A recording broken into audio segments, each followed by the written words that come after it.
Hey guys, today we're taking a look at my Noble Knight deck. Now I'm probably not going to get too deep into details on this deck just because I'm pretty new to the archetype. I've made a pretty standard build that's running pretty well for me, but I'm not getting into specifics too heavy on this deck. Just to say, if you're new to the archetype, it does a few different things. It does swarming and XYZ summoning, it does a lot of level changing, and allows you to bring out very specific XYZs, and you're also using these very specific equip spells that are very powerful in how the deck works. So a very interesting archetype, and having a lot of fun with it, but I'm still getting used to it. So first off, we have 3 Noble Knight Borz. As with a lot of the Noble Knights, it's a normal monster until it becomes equipped with a Noble Arms card. Then it becomes dark, then a level increases by 1, and then it gets an effect. So usually how they work is that you can use the equip cards to change the levels, make them dark, bring out the XYZs that you want, and also activate effects. So this one is able to search out the Noble Arms cards, which are very, very important. Getting them to the graveyard is also important for some other things that you can do with this archetype. And then we have Noble Knight Medraut, so kind of similarly increasing its level by 1 and becoming dark. What's very nice about this is that this one allows you to kind of swarm and bring out XYZs very, very easily, which is very, very nice based on how this archetype works. Kind of similarly, Noble Knight Gawayn, just allowing you to special summon him when you have light normal monsters. So again, there's easy 4-star XYZs pretty quickly. And then we have, I'm not sure if I can pronounce this, Noble Knight Gwalchavad. This one is pretty nice because this one allows you to kind of recycle Noble Knights from the graveyard, which is very, very cool. And then Noble Knight Drystan, very, very nice card, protecting your other Noble Knights, and also allowing you to destroy face-up cards on the field, which is very, very powerful for just a normal monster like this. And then one Ignoble Knight of Black, Laundsallyn. So a nice card overall because you're able to special summon this card very easily from the hand to the graveyard, and you can also use Noble Knights to find out, to search out your Noble Arms cards, which is very, very nice. Kind of allowing you to do what you need to do to bring out the cards, and another simple way to get out a 5-star XYZ without needing those equip cards, because this one already is a 5-star.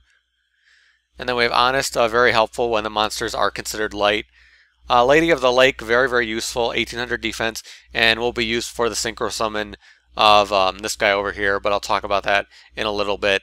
But also kind of like Alien Ammonite, allowing you to special summon Noble Knights from the graveyard, just giving you access to very easy synchros. And then we have one Goblindbergh, just helping out in this deck, allowing you to get out those warrior XYZs very easily and swarm a little bit.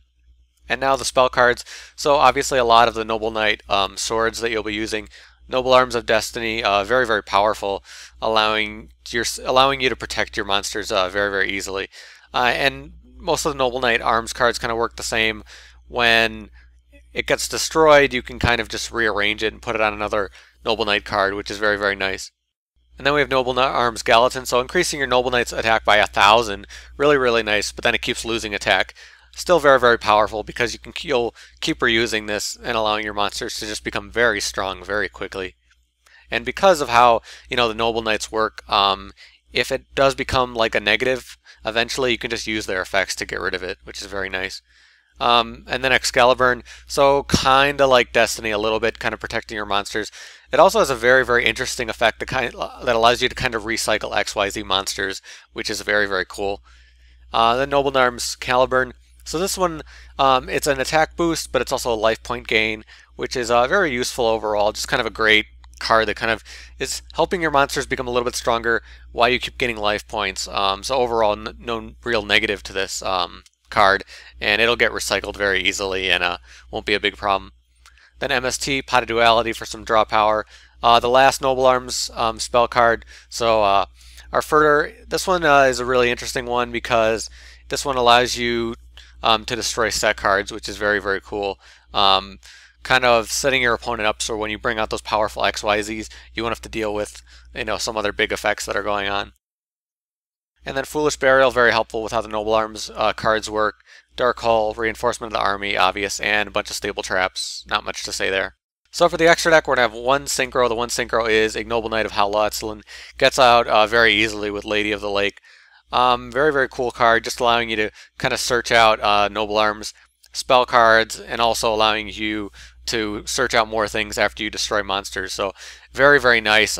Gives you a lot of momentum when you start getting this guy out. And then the Noble Arms XYZs are very interesting. So we have 2 of the 4-star, 2 of the 5-star. The 4-star is really cool because you can kind of reuse equipped spells from the graveyard, which is very, very cool with how a lot of the equipped spells work. And also allowing you to kind of wipe your opponent's spells and traps with your Noble Arms equipped cards. Very, very powerful, wiping out the field and using these powerful equipped cards to have a strong monster on top of it. The other one's pretty similar, allowing you to do the same thing with the Noble Arms equipped cards, getting them back, which is very, very nice. And the thing about it is that you can destroy monsters instead of spells and traps. So between these 2 cards, you can really wipe your opponent's field very nicely. And once you do lose that card, you're able to just summon another Noble Knight. So very nice overall. And then a bunch of stable XYZs, you know, Maestroke, Gagaga, Exciton Knight, Blackship, Photon, Blade Armor Ninja, Excaliburn with Warriors, Cosmic Hero King Arthur, Constellar Omega, Starliege, because these are light monsters.